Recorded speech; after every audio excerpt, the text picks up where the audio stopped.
Now, of all the sages, I think you were the only one who has been entrepreneurial in terms of starting a business. And you started a business when it was highly unusual for nurses to go into the consulting business or go into business for themselves.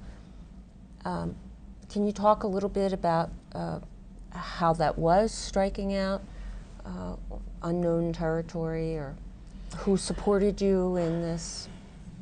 It was very scary because I had gone through a personal experience that was pretty traumatic, and a lot of the people who cared about me were advising me not to do this because striking out on your own is highly risky, and there was some fear that my personal problems would exert themselves.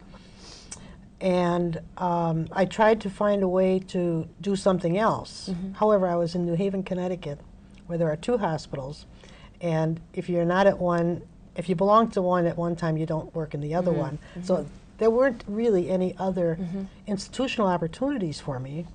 I looked at other consulting firms to join consulting firms, but that wasn't going to work out. The one that was possible was in Boston, and I couldn't commute back and forth.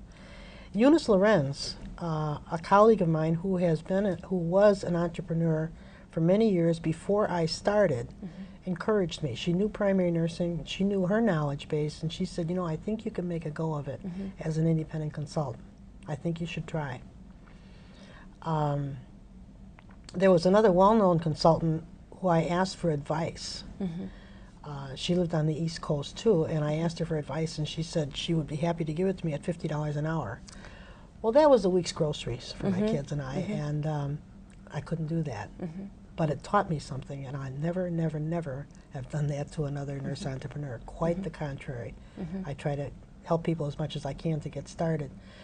So it was with a passionate belief in the benefit of primary nursing, a somewhat of a national reputation as a speaker. I had done some national work.